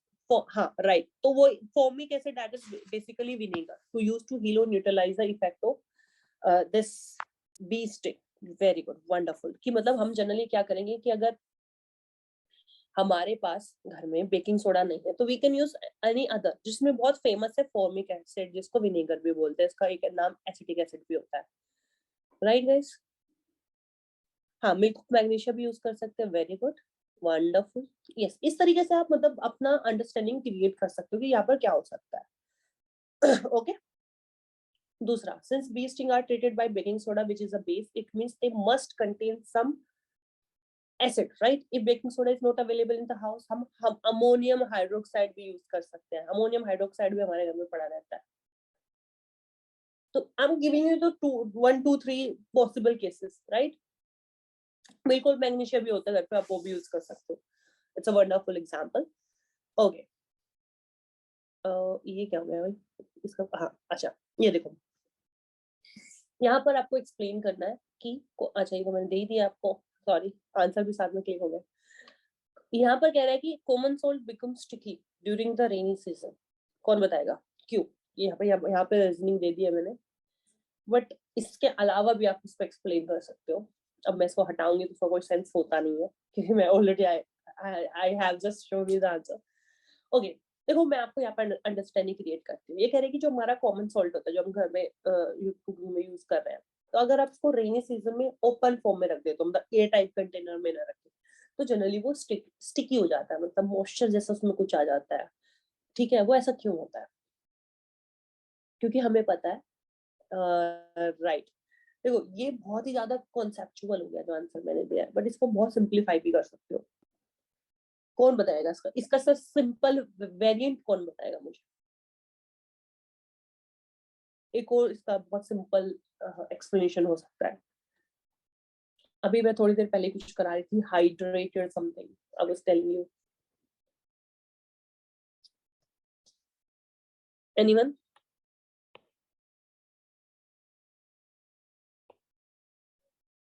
देखो यस एग्जैक्टली, तो जनरली होता क्या है कि जितने भी सोल्ट होते हैं ना उनके पास एक क्वालिटी होती है कि वो वाटर को एब्जॉर्ब कर सकते हैं, जिसको वाटर ऑफ क्रिस्टलाइजेशन भी बोलते हैं। बट हम, ये तो एक होगा फैक्टर, पर ये कहते हैं कि अगर NaCl के अंदर हम हमेशा थोड़ा सा ध्यान रखना, जो कॉमन सॉल्ट होता है उसमें एक इम्प्योरिटी होती है मैग्नीशियम क्लोराइड की। इसको मतलब सिंप्लीफाई कर सकते हो। Yes right Sushma, I am coming on that. तो जनरली ये बोलते हैं कि इस सोल्ट के अंदर ये वाला सोल्ट भी होता है। अब जो ये वाला जो सोल्ट होता है, इसके पास एक क्वालिटी होती है कि वाटर मॉलिक्यूल को एब्जॉर्ब कर सकता है, यानी कि वाटर ऑफ क्रिस्टलाइजेशन का मार्जिन इसके पास होता है, जिसको इसके डेलिक्वेंट नेचर भी बोलते हैं। डेलिक्वेंसी होती है कि कोई भी सोल्ट वाटर को अपने अंदर रिटेन कर पाए, अपने क्रिस्टल में एब्जॉर्ब कर पाए, ये वो नेचर होती है डेलिक्वेंसी। अब ये इसके अंदर इम्प्योरिटी है, मतलब इम्प्योरिटी बोले तो अगर ये 100 ग्राम की बात करूं तो 100 ग्राम में से अगर ये 95 ग्राम है तो उसमें 5 ग्राम MgCl2 है, जस्ट बिकॉज कॉमन सॉल्ट में ये इम्प्योरिटी होती है। तो जैसे ही आपने इसको ओपन एरिया में रखा, जैसे सपोज करो दिस इज माय कंटेनर, इसमें मैंने ये रखा हुआ है, तो एयर में प्रेजेंट H2O मॉलिक्यूल्स होता है मॉइस्चर की फॉर्म में, ये उसको ट्रैप कर लेता है और बना क्या लेता है? MgCl2.2H2O, यानी कि उसने वाटर मॉलिक्यूल को क्या कर लिया है? एब्जॉर्ब कर लिया है। When exposed to atmosphere, it becomes moist. इसके अंदर क्या आ जाती है? मॉइस्चर आ जाती है। Therefore, common salt becomes sticky during the rainy season. It is clear to everyone? अब दूसरा है कि ब्लू विट्रल जो होता है वो व्हाइट हो जाता है जैसे आप उसको हीट करते हो। बहुत सिंपल अंडरस्टैंडिंग है। ये आपका CuSO4.5H2O, इसका जो कलर होता है वो ब्लू कलर का होता है। ये जैसे आपने इसको हीट किया, तो हीट करने से क्या हो जाएगा? चलो ये तो मैंने यहाँ पे आपको जो दिया है कि during heating change to an SO2 which is white in colour. कोई मुझे बताएगा एग्जैक्टली हुआ क्या होगा यहाँ पर? टेल मी।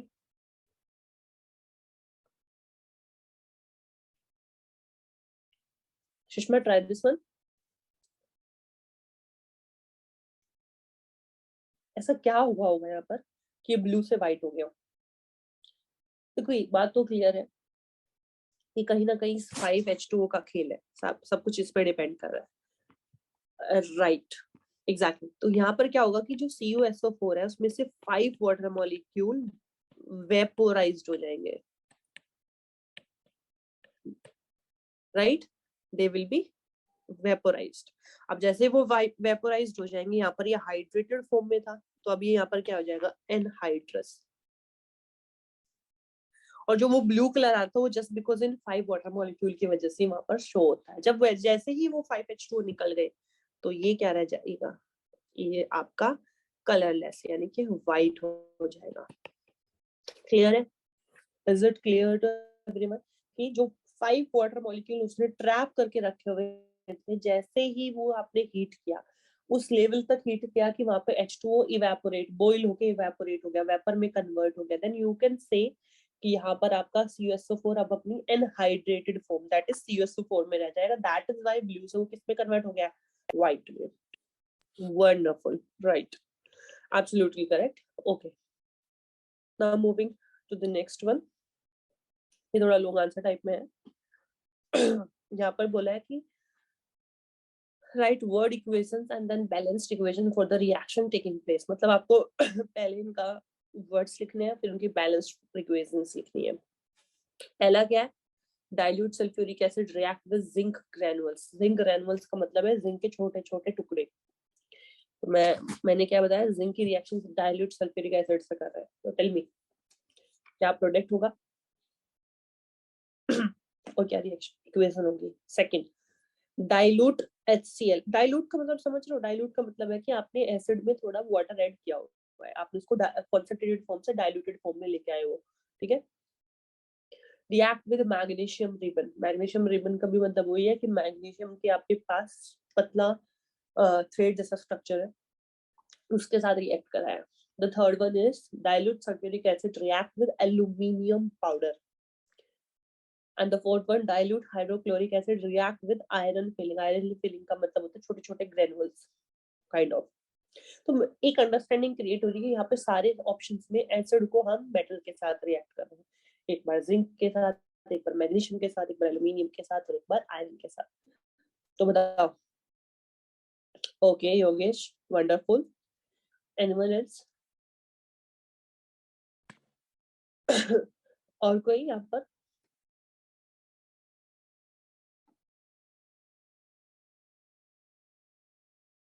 Exactly, yes.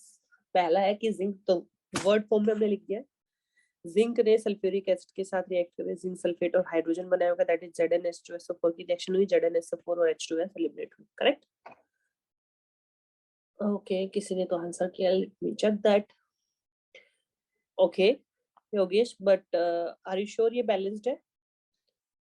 आपने बैलेंस नहीं लिखा है, तो एक बार बैलेंसिंग चेक करो अपनी, क्योंकि मैंने बैलेंस्ड मांगा, बैलेंस्ड इक्वेशन। सुषमा, आप बताओ। The acid is displaced by zinc, which is more reactive than hydrogen, resulting in zinc sulfate and hydrogen gas। Wonderful, absolutely correct। यही होता है कि जिंक जो होता है वो एसिड में से H को रिप्लेस कर देता है, क्योंकि वो उससे ज्यादा रिएक्टिव होता है हाइड्रोजन से, that is why it will form zinc, it's a displacement reaction. तो zinc sulphate and hydrogen gas बनेगा। Exactly. What about second, magnesium ribbon वाला?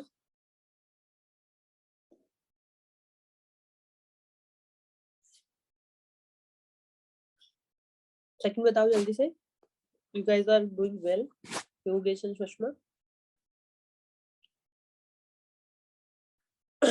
योगेश, आपने रिएक्शन सही लिखा था बट बैलेंस नहीं था वो, तो प्लीज बैलेंस इट। देखो मैंने एक साथ ही लिख दिया तुम लोगों के लिए। Magnesium sulphuric acid will give you sulphuric acid नहीं, that should be hydrochloric acid. तो इससे बनेगा magnesium chloride and hydrogen gas, that is. अब यहाँ पर देखो आपने क्या करना था, इसको 2, मैंने इसलिए भी जानबूझ के इसको भी 2 हटा रखा है, क्योंकि मैंने देखा 90% बच्चे ना बैलेंसिंग को फोकस ही नहीं करते, वो बता MgS HCl मिक्स हो गया। अरे भैया 2 भी तो देखना है आप लोगों को कि ये 2 आया है, तो इसलिए इसका रिएक्शन एग्जैक्ट रिएक्शन क्या होगा। जैसे मैंने जानबूझ के वो 2 छोड़ा था कि मैं देखना चाहती थी कितने लोग, यही योगेश ने मिस्टेक किया है, उसने MgCl2 तो बना दिया और H2 भी बना दिया, बट उसने यहाँ पे 2 नहीं लिखा। क्वेश्चन का नीड है बैलेंस्ड, मार्क काट लेंगे उसी में आपके। थर्ड वन क्या है, डाइल्यूट सल्फ्यूरिक एसिड की रिएक्शन किससे कराई, एल्यूमिनियम पाउडर से। तो Al plus H2SO4, अगेन ये भी बैलेंस नहीं है, मैंने ये भी जानबूझ के छोड़ा था कि देखती हूँ कितने। अब तुम खुद देखो ना, अगर आप इसको Al2 यूज करे तो कहीं ना कहीं आपने 2 यूज किया होगा ना, और SO4 3 यूज करे तो कहीं ना कहीं इसको भी 3 करना होगा। अब इसके लिए इसको भी बैलेंस करना पड़ेगा, समझ में आया मिस्टेक? बैलेंस पूछा उन्होंने, बैलेंस, इसलिए मैंने यहाँ पर छोड़ा है 2, इसके बाद यहाँ पर 3 आएगा, और उसके बाद ये सही बना है, और उसके बाद ये 3 आएगा। मैंने देखा बहुत इतना हैंडी हो जाते हो कुछ चीजों के साथ कि तुम प्रोडक्ट से बनाए हो, रिएक्टेंट से बनाए हो, बट बैलेंस करना भूल जाते हो तो मार्क काट लेंगे वो आप लोगों के। Yes Yogesh, now you are doing nice. Balancing और आयरन एंड हाइड्रोक्लोरिक एसिड, अब वो बताने का कुछ फायदा है नहीं क्योंकि अब तो तुम समझ ही गए, इसलिए पूरा बैलेंस्ड है कि Fe की रिएक्शन HCl से करेंगे तो Fe फेरस क्लोराइड, ध्यान रखना ये फेरिक नहीं है, this is ferrous chloride plus H2 gas release होता है, ठीक है।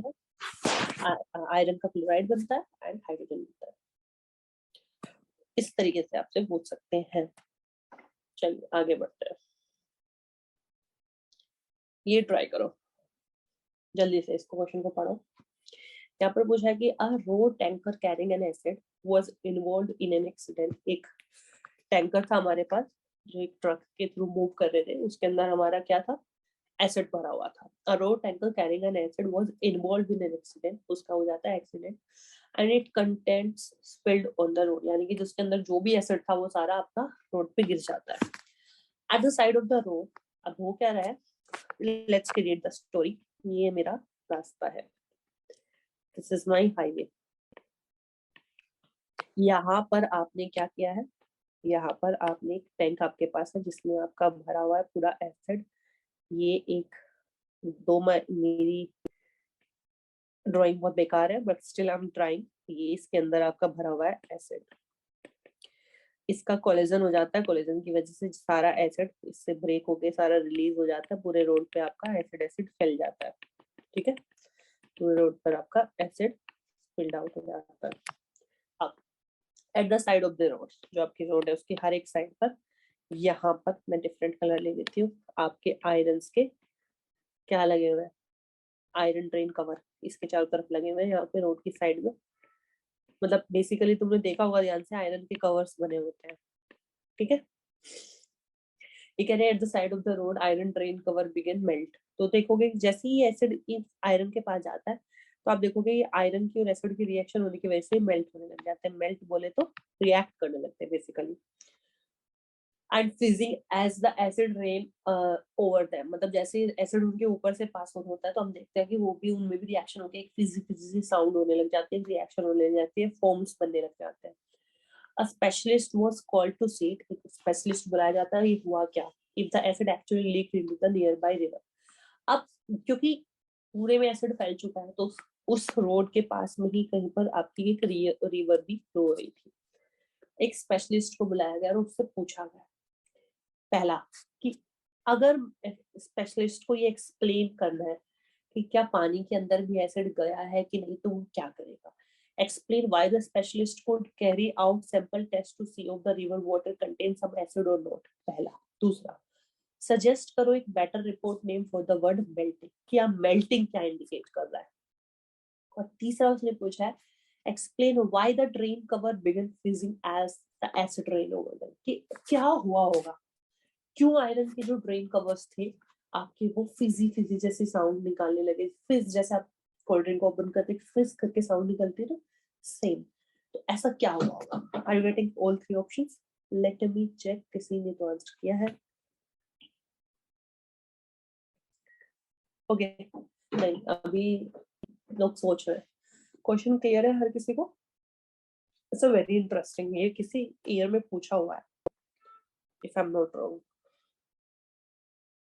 ट्राई गाइस, तीनों के बारे में बताना कि स्पेशलिस्ट को क्या कैरी करना चाहिए जिससे वो पता लगा पाए कि रिवर के अंदर एसिड है कि नहीं है।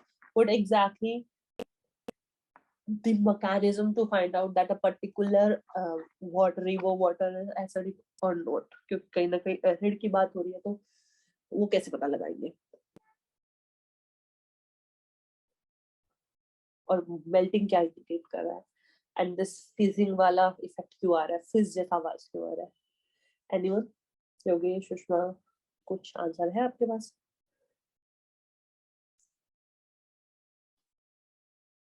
देखो ये मैंने आपको term if I am not wrong किसी टर्म में पूछा हुआ है, it's actual CBC question which I'm asking you।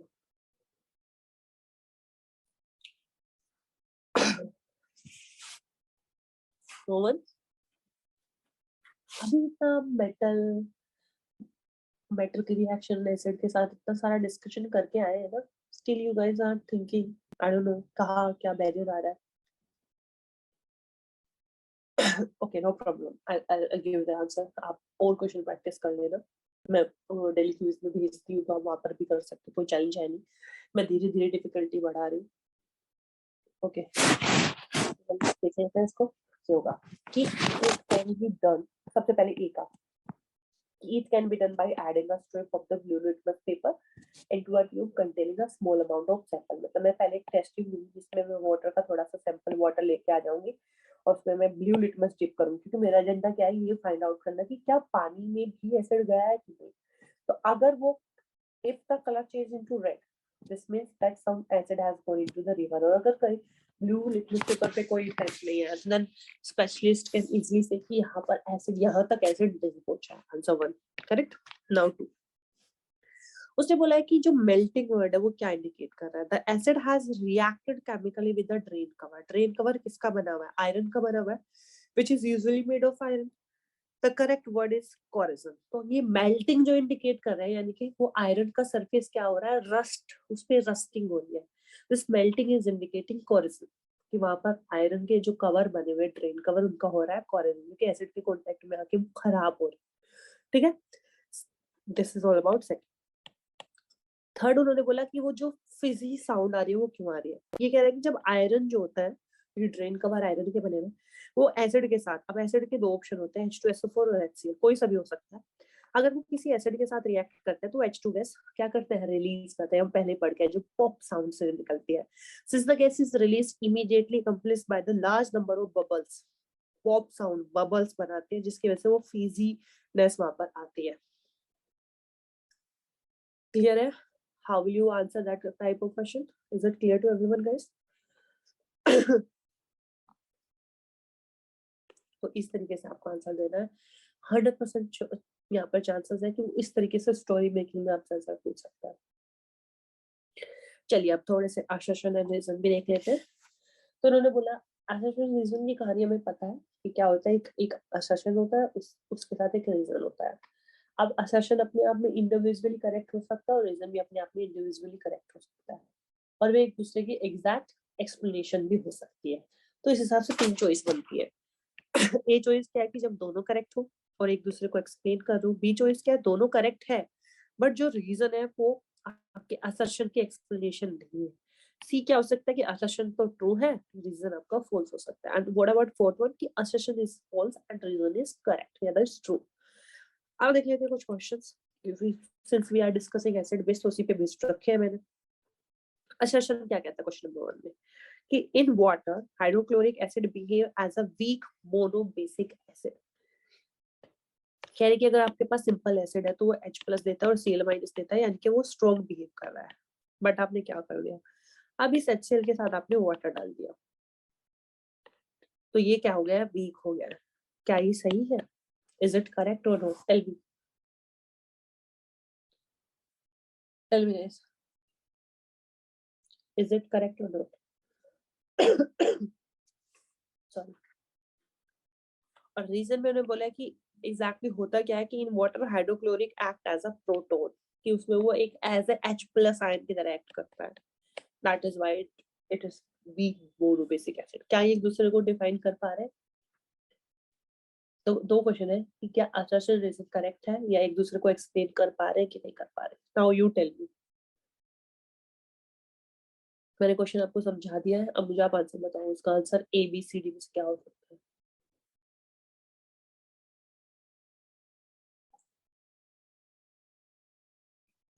Okay, let me check. Anyone else? एक आंसर मेरे पास आ गया है. डी. यहाँ पर असर्शन ही आपका गलत है. हाइड्रोक्लोरिक एसिड कभी भी वीक एसिड हो ही नहीं सकता, चाहे आप उसको पानी में डिसोल्व करो या ना करो. वो हमेशा क्या होता है, एक स्ट्रॉन्ग एसिड होता है. लेकिन रीजन करेक्ट है कि in water hydrochloric acid act as a proton, कि वो H+ आयन देता है. तो रीजन तो ट्रू है बट आपका असर्शन क्या हो गया, फॉल्स. तो किस कैटेगरी में जाएगा, डी में. समझ में आया किस तरीके से आंसर करना है कि HCl हमेशा स्ट्रॉन्ग एसिड होता है, चाहे वाटर में डालो चाहे इसको उसे कंसंट्रेटेड फॉर्म में प्योर HCl में यूज करो, वो हमेशा H+ आयन फास्ट वे में आपको प्रोवाइड कराएगा ही करेगा, कभी वीक मोनोबेसिक एसिड नहीं हो सकता। चलिए सेकंड और थर्ड बताओ। कहता है पहला असर्शन कि जो एसिडिटी है MgOH4 की वो 2 है, यानी कि MgOH4 दो एसिड मॉलिक्यूल के साथ रिएक्ट करेगा, इसका मतलब ये एक, क्या ये सही है? असर्शन इज करेक्ट और नॉट? सुषमा एंड योगेश, सही। क्या असर्शन करेक्ट है? यहाँ पर रीजन देख लेते हैं। The acidity of a base is equal to the number of hydroxy ion. जो एसिडिटी होती है किसी भी बेस की वो कैसे जज होती है कि उसके पास देने के लिए कितने OH- आयन है। तो now tell me, assertion reason correct है क्या? रीजन असर्शन को एक्सप्लेन कर पा रहा है कि नहीं? मैं आपको क्वेश्चन समझा दिया है बहुत सिंपल वे में। Now you tell me what will be the answer.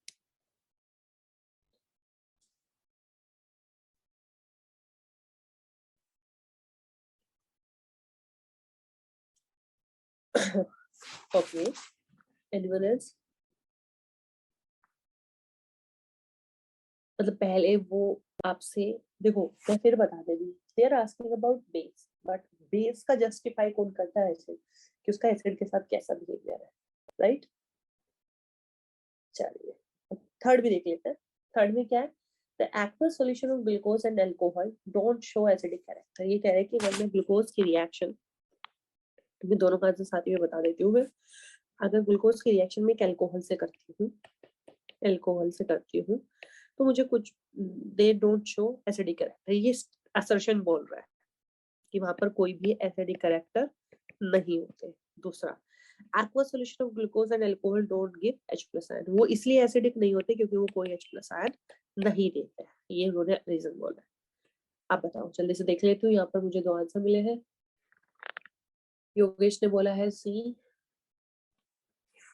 सी बोला है। Okay Yogesh, this is for second right? Yogesh this is for second ना? This is the answer for second question ना?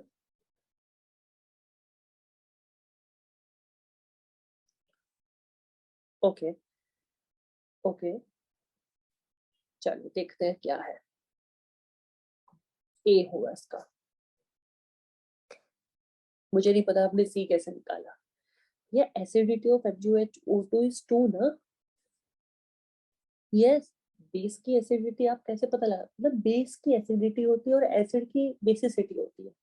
पहले तो आप ये उल्टा उल्टा याद रखो। अगर किसी एसिड की क्वालिटी बतानी है तो कितने बेस के साथ रिएक्ट, कितने अच्छे से बेस के साथ रिएक्ट करता है उससे पता चलती है। तो अगर MgOH2 दो मॉलिक्यूल ऑफ एसिड के साथ रिएक्ट कर रहा है, यानी कि उसकी एसिडिटी क्या हो गई है? 2 हो गई है। करेक्ट है? और ऐसा क्यों होता है? क्योंकि वो दो H+ आयन दे पाता है, उसकी जो एसिडिटी होती है वो इक्वल टू उसके OH- आयन ही होता है। तो A assertion and reason both are correct, और जो रीजन है वो असर्शन को अच्छे से एक्सप्लेन भी कर पा रहा है। That is why it will be A. Yogesh आपको समझ में आया कि नहीं? जल्दी बताओ मुझे, तो अभी मैं आगे बढ़ूंगी। ये मैंने आपको तभी भी बताया था कि कोई अच्छा बेस कब होगा, जब वो एक एसिड के साथ फास्ट वे में रिएक्ट करेगा, तुरंत न्यूट्रलाइजेशन रिएक्शन देगा। Yogesh, is it clear to you? मुझे पता था यहाँ पे बहुत सारे लोग अटकने वाले हैं, एसिडिटी ऑफ MgOH बहुत सारे लोगों को है, इट शुड बी बेसिसिटी। नहीं, बेस की एसिडिटी होती है और एसिड की बेसिसिटी होती है, ये ध्यान रखना। You have to think in a opposite way. मैं लिख देती हूँ, बेस के लिए हम कैसे पैरामीटर निकालते हैं? एज पर दी एसिडिटी, कितने एसिड के साथ रिएक्ट हुआ, और एसिड का कैसे, कितने बेस के साथ रिएक्ट हुआ, राइट?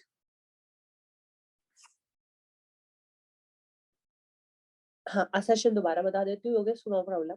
मैंने क्या बोला, देखो इसको एक सिंपलीफाई वेरिएंट पे बताती हूँ।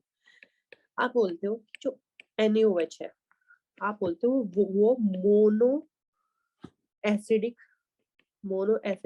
बेस ये तो पढ़ोगे ना, तो अभी आपने पढ़ा था HCl is what, mono basic acid था, तो ऐसे ही NaOH क्या हो जाएगा, मोनो एसिडिक बेस। ये पढ़ते हो कि नहीं पहले, अभी हम कर रहे थे ना ये। यानी कि इससे क्या पता चला कि NaOH एक एसिड के साथ रिएक्ट करता है, एक एसिड के साथ। इसका मतलब क्या है, उसकी एसिडिटी क्या है, 1। आप बोलते हो कि जो बहुत एसिडिटी हो रही है स्टमक में, तो आप क्या पीते हो, इनू पीते हो ना। इनू के अंदर क्या होता है, बेस, जो आपकी बॉडी के अंदर एक्स्ट्रा HCl प्रोड्यूस हो गया उसको न्यूट्रलाइज कर देता है आपके स्टमक के अंदर, राइट।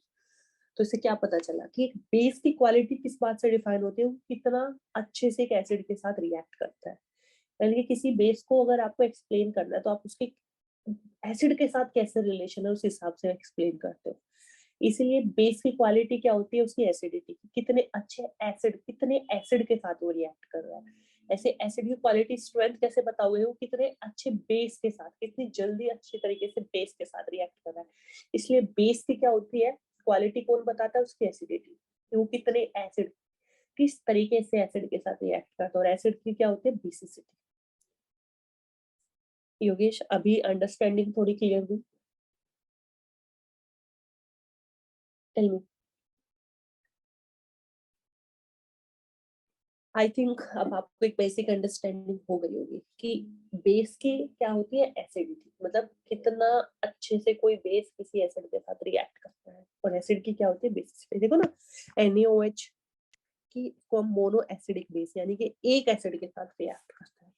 HCl को हम मोनो बेसिक एसिड बोलते हैं, एक बेस के साथ रिएक्ट करता है। Is it clear, wonderful, very good. चलिए आगे बढ़ते हैं।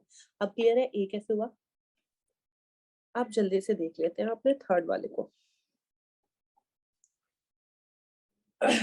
इसका भी आंसर ए है। ये कह रहा है कि aqueous solution of glucose and alcohol don't show acidic character। Exactly, क्योंकि जो ग्लूकोज और जो अल्कोहल है उनके बीच में कोई एज सच कोई ऐसी रिएक्शन होती नहीं है आपस में। मतलब the the whole point is कि ग्लूकोज और अल्कोहल के बीच का कोई रिलेशन ऐसा नहीं है जिससे वो एसिडिक सॉल्यूशन बनाए। उसके, और उसने ऐसा क्यों बोला, क्यों क्यों नहीं शो करते एसिडिक कैरेक्टर, क्योंकि हमें पता है कोई भी चीज एसिडिक कैरेक्टर कब शो करेगी, जब वो H प्लस आयन रिलीज करेंगे, तभी तो बोलेंगे ना अगर एक सॉल्यूशन में H प्लस आयन मिल रहा है तो it means that particular solution is acidic, that is why it is showing acidic character. इसलिए रीजन भी सही है कि aqueous solution of glucose and alcohol don't give H plus ion. दोनों बात सही है, और जो रीजन है आपके असर्शन का एग्जैक्ट एक्सप्लेनेशन भी है, इसीलिए आपका आंसर हो जाएगा ए। ये क्लियर है योगेश, आई जस्ट होप ये आपको समझ में आया होगा, क्योंकि ना तो अल्कोहल आपको वहाँ पे H प्लस आयन देने वाला है और ना glucose. They both are organic, non polar character होते हैं उनके, तो तड़के में भी नहीं जाना, बस ये याद रखो कि यहाँ पे दोनों में से कोई भी H प्लस आयन नहीं देगा इस करंट सिचुएशन में। चलिए एक केस स्टडी भी देख लेते हैं जल्दी से। केस स्टडी में हमारे पास क्या है, जल्दी से देखते हैं। इन्होंने बोला है the reaction between carbon dioxide, लिख लेती हूँ parallelly, and calcium hydroxide, lime water जिसको बोलते हैं। तो ये कह रहे हैं कि हमने रिएक्शन कराई किस किस के साथ, कैल्शियम हाइड्रोक्साइड के साथ एंड CO2 के साथ, okay, which is a base, जो कि एक बेस है। तो मुझे क्या मिला, react with carbon dioxide produce a salt, तो यानी कि ये कहीं ना कहीं एसिड रहा होगा। और ये कह रहे हैं कि यहाँ पे हमें मिल जाता है एक सोल्ट एंड वाटर, लिख लेते हैं एज इट इज। ये पहली सिचुएशन है यहाँ तक। अब इसके पास, since this is similar to the reaction between a base and acid, we can conclude that non metallic oxide, क्योंकि कार्बन क्या है, एक नॉन मेटल, राइट। इससे हम क्या कंक्लूड कर सकते हैं कि जो नॉन मेटल के ऑक्साइड होते हैं वो एसिडिक इन नेचर होते हैं, ऑब्वियसली तभी तो सोल्ट एंड वाटर बन रहा है। Based on the above paragraph answer the following question, अब आपको करने हैं। चलिए ये पैराग्राफ क्लियर है, जो इन्होंने इंफॉर्मेशन दी है वो मैंने आपको समझा दी है। अब देखते हैं आपके क्वेश्चन को। पहला, what is the nature of carbon dioxide, बताओ what is the nature of carbon dioxide. Nature बोला है जो आपको आंसर में मैंने अभी बता दिया क्वेश्चन को समझाते ही, इससे पता चला कि नॉन मेटल के ऑक्साइड एसिडिक है और कार्बन क्या है, एक नॉन मेटल है। हाँ जी जल्दी बोलिए। टेल मी क्विकली गाइस, ऐसे ही एग्जाम में प्रेशर में आंसर करना है, you have to be very impulsive about the answer, जल्दी से बता के हमने आगे बढ़ना है, सोचना है, बट अगर आपके दिमाग में अंडरस्टैंडिंग कॉन्सेप्ट्स क्लियर है तो आपका आंसर विद इन 2 सेकंड आ जाना चाहिए। It's a non metallic oxide as carbon belong to non metal group, that is p block element of group 6, यानी कि ये क्या है आपका नॉन मेटालिक ऑक्साइड होने वाला है जो कि एसिडिक इन नेचर होता है। ठीक है, चलिए second another reaction of non metallic oxide and a base। आपके दिमाग में और कोई ऐसा है नॉन मेटल का ऑक्साइड और एक बेस की रिएक्शन जो आप दे सकते हो इससे अलग, carbon dioxide and calcium hydroxide से अलग? अगेन ये वही बच्चा कर पाएगा जिसने एनसीईआरटी को या अपनी टेक्स्ट बुक को, आप किसी भी बोर्ड के हो, अगर आपने अपनी टेक्स्ट बुक को हर एक लाइन को अच्छे से नहीं पढ़ा तो आप इस तरह का आंसर कभी नहीं कर पाओगे। जो पैसेज पे बेस्ड ही सोचते हैं ना कि सब इसी में से आएगा, वो हमेशा गलत है। आपको कुछ और भी अंडरस्टैंडिंग क्रिएट करनी पड़ेगी। दैट इज वाई मैं हमेशा बोलती हूँ अपने टेक्स्ट बुक को लाइन टू लाइन जरूर रीड किया करो। आपके पास अभी जो टाइम है उसके हिसाब से मैं आपको एक ही सजेशन दूंगी कि अपने एनसीईआरटी की को बहुत अच्छे से करना है, उसके सारे क्वेश्चंस करने हैं। देखो ये आपके पैसेज से पूछा है नहीं, पैसेज बस आपको एक बेस बता रहा है कि नॉन मेटल का ऑक्साइड एक वाटर सॉरी बेस के साथ रिएक्ट करके सॉल्ट एंड वाटर बनाता है, बट उसने एग्जांपल दूसरा पूछ लिया। कैसे दोगे आंसर? चलिए मैं दे देती हूँ। CO2 की रिएक्शन आप NaOH से करा दो। आपको एक अलग रिएक्शन बनानी है ना, तो कैल्शियम हाइड्रोक्साइड दिया था तो मैं सोडियम हाइड्रोक्साइड ले लेती हूँ। Exactly, wonderful Sushma. क्या आप NaOH से करा दूं तो आपको मिल जाएगा क्या, Na2CO3 एंड वाटर। क्लियर है? Is it clear to everyone?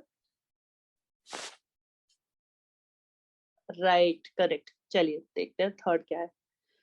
Arrange the following base in increasing order. Increasing order क्या है?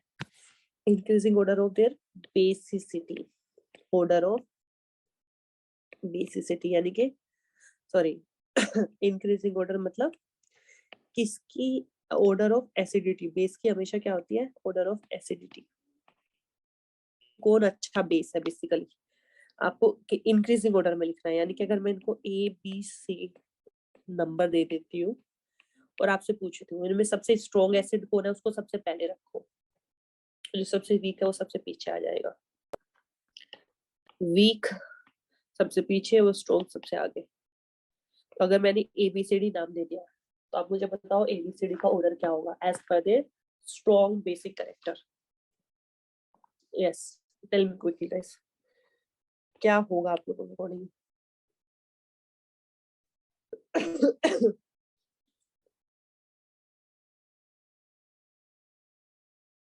Tell me. मैंने आपके लिए सिंपलीफाई कर दिया ABC so that you can give me the answer.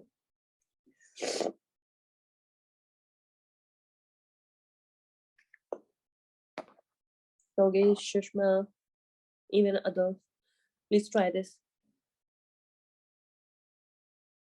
Sorry,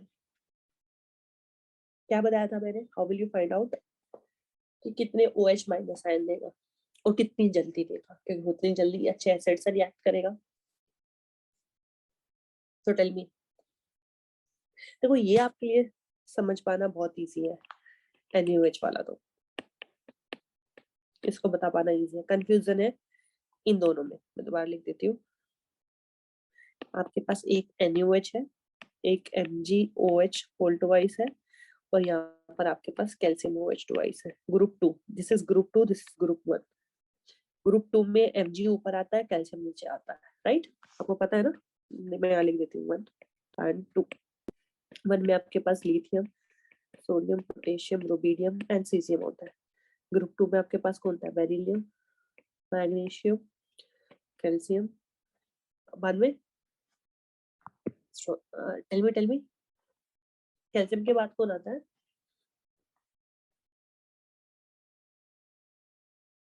tell me, बताओ, देखना चाहती हूँ कितने लोगों को पता है।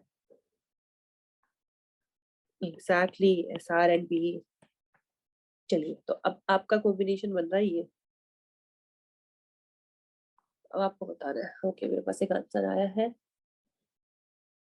मैंने इसको A बोला था, इसको बी बोला था और इसको मैंने सी बोला था, तो मेरे पास एक आंसर आया है, सबसे कम होगा सी, फिर बी, फिर ए, यानी कि सबसे राइट ये होगा ना।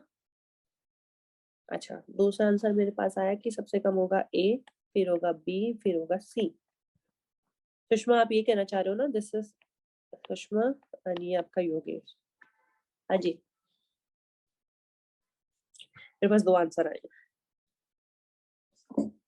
एक सी बी आया है, एक ए बी सी आया है। चलो जल्दी से देख लेते हैं what is the correct answer.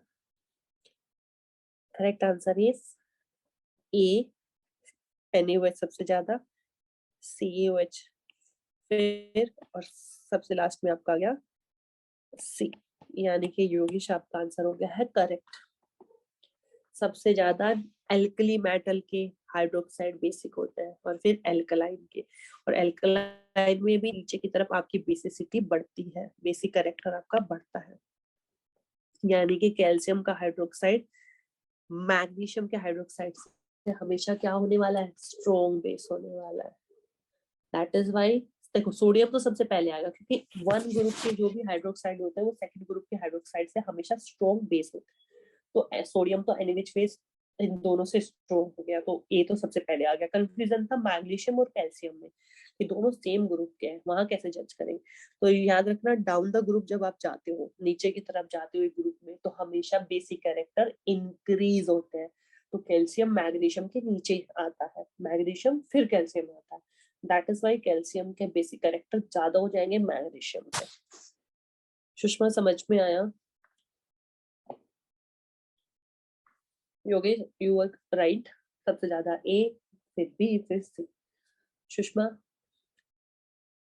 मुझे नहीं पता, आपने ए बी सी लिखा, इंक्रीजिंग ऑर्डर में लिखना था, तो उसके अकॉर्डिंग आपका आंसर ए देन बी फिर सी आएगा, सबसे ज्यादा सी। तो is it clear to you और नॉट?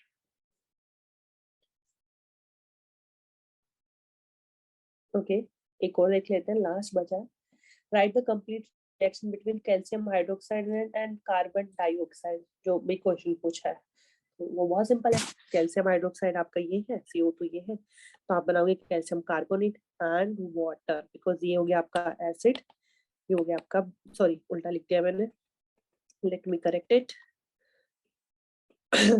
ये आपका हो जाएगा बेस, होगा आपका एसिड, यहाँ से मिल जाएगा आपको क्या, salt plus water, CaCO3 is what, limestone। ध्यान रखना, तो ये आपकी रिएक्शन बन जाएगी। Is it clear to you guys? Okay Sushma, ठीक है। तो देखो यहाँ से आपको क्या समझ में आ रहा है, सारी चीज किसके आसपास घूम रही है, इसी बात की कि आपको पहले ही पता होना चाहिए what is acid, what is base. अच्छा यहाँ पर एक और चीज ध्यान रखना, एक मैं बात बताना भूल गई, पीएच क्या होती है। पीएच क्या होती है, पावर होती है H प्लस आयन की, जिसको कैसे निकालते हो आप, log of concentration of H plus ion, है ना, इसका फॉर्मूला ऑफ पीएच ना। तो अगर मैं आपसे बोल दूं मेरे पास H प्लस आयन का कॉन्सेंट्रेशन, तो आप उस पर log फंक्शन निकाल के अपना पीएच फाइंड आउट कर लेते हो, करेक्ट। ये कितने लोगों को पता था कि पीएच कैसे निकालते हैं किसी भी एसिड की, और जो भी पीएच आपकी एसिड की आ गई है, तो और मैं पूछूं अगर उसी में बेस है, उसी में बेस है तो कैसे निकालोगे, तो आप जो पीएच है उसको 14 में से माइनस कर दो, तो आपको मिल जाता है POH, यानी कि बेस की पावर 14 माइनस पीएच। मैंने क्या बोला कि अगर देखो मेरे पास एक एसिड था और एक बेस था, दोनों ने रिएक्ट करा, बनाया क्या, सोल्ट एंड वाटर। तो आपको पता होना चाहिए कि एसिड की पीएच होती है और बेस के लिए वही POH बन जाता है। अब आप क्या कर सकते हो कि अगर मैं बोल दूं कि मुझे एक का पीएच दिया हुआ है, सपोज करो मुझे एसिड का पीएच दिया हुआ है, तो पूछिए बेस का क्या होगा, तो आपको पता है कि pH plus POH is equal to होता है 14। तो अगर मुझसे POH पूछा है कितना होगा, तो आप 14 माइनस पीएच कर दोगे ना, तो POH कितना आ जाएगा आपका, 5 दिया था ना, तो 14 माइनस 5, यानी कि आंसर है आपका 9, यानी कि बेस की जो पीएच वैल्यू आ रही है, बेस के लिए जो वैल्यू आ रही है दैट इज 9। ये आपको पता होना चाहिए, थोड़ा एडवांस लेवल था बट फिर भी मैंने बता दिया। इतना क्लियर है guys? So this is all about acid base and salt. एक फिफ्थ टाइप और था, मैंने अभी आपको बताना भूल गई, इसमें ये भी देख लेते जल्दी से। इसमें इसने बोला है कि what is the nature of the non metallic oxide. वो आपको मैं बता ही चुकी हूँ, एसिडिक की nature, because when they dissolve in water. पता कैसे चला कि वो एसिड है? तो देखा गया कि जब मैं CO2 को अगर वाटर में डिसॉल्व कर रही थी ना, तो एसिडिक सॉल्यूशन बना है, यानी कि इसने अगर बनाया होगा तो इसने बनाया होगा कार्बोनिक एसिड, यानी कि आपको H+ आयन देगा। जैसे इस आपको सॉल्यूशन में H+ आयन देगा, तो you can say it will have acidic character, right? इतना क्लियर है आप लोगों को?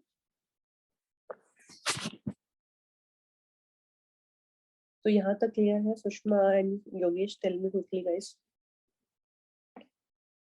तो ये वर्स्ट केस सिनेरियो है कि आपसे 5 टाइप, जनरली 4 के 4 मार्क, तो इसमें जनरली 4 ऑप्शन पूछते हैं, बट मैंने फिर भी एक एक्स्ट्रा डाल दिया था कि यू नेवर नो, उसमें चॉइस कर देते हैं एनी 4, आप आंसर करो। तो now tell me guys, is it clear to you? तो हमने कवर क्या क्या किया है यहाँ पर? Acid base salt, compound of salt जिसमें pH, litmus paper, displacement, type of salt भी मैंने डिस्कस किया है, एंड एप्लीकेशन रियल लाइफ में, जैसे ट्रक का एग्जांपल लिया था हमने और बाकी चीजें ली थी, राइट?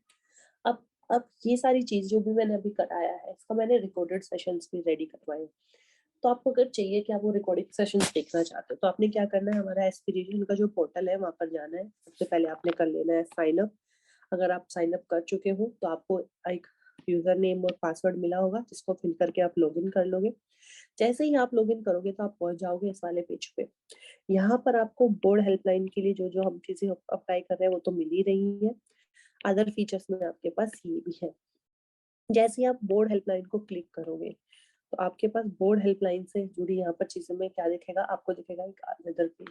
इस बोर्ड हेल्पलाइन के अंदर आपको मिल जाएगी जो जो चीजें आपको चाहिए। जैसे जैसे ही आपने बोर्ड हेल्पलाइन वाला कॉलम क्लिक किया तो आपको वहाँ पे ई क्लासेस दिखेंगी, एग्जाम के लिए क्या स्ट्रेटेजीज होनी चाहिए, टेलीग्राम डाउट सपोर्ट भी दिखेगा जो टेलीग्राम ग्रुप पर हम डेली क्विज भेजते हैं, मॉक पेपर्स भी दिखेंगे, अदर आपके मैराथन वगैरह भी वहाँ पर चलते रहते हैं। ये हमारा टेलीग्राम वाला है। तो यहाँ पर जाके आपको सबकी रिकॉर्डिंग मिल जाएगी। तो आप यहाँ से वो सारा कुछ मिलेगा, जिसमें हम डेली वर्कशीट डालेंगे, mock paper, link, everything will be over there. तो आप वहाँ पर जाके अपना सारा कुछ रिवाइज कर सकते हो। तो ये होने वाला है आपका दिया हुआ। Okay Sushma, wonderful, if it is clear to you, well done. अगली क्लास में मैं आपको कराने वाली हूँ मेटल एंड नॉन मेटल वाला। तो थोड़ा सा एक बार फिर से सजेशन है, टेक्स्ट बुक वाला पार्ट अच्छे से कवर करके आना, और भी ज्यादा इंटरेस्टिंग लगेगा और आपको मजा आएगा उसको सॉल्व करने में, ठीक है? सो ऑल द बेस्ट, मिलते हैं नेक्स्ट सेशन को, it will be on 10th of Feb। उससे पहले please metal and non metal को अच्छे से रिवाइज कर लेना, ठीक है guys? Okay then, thank you everyone, have a good day, almost it's all already right, so good night everyone, bye bye।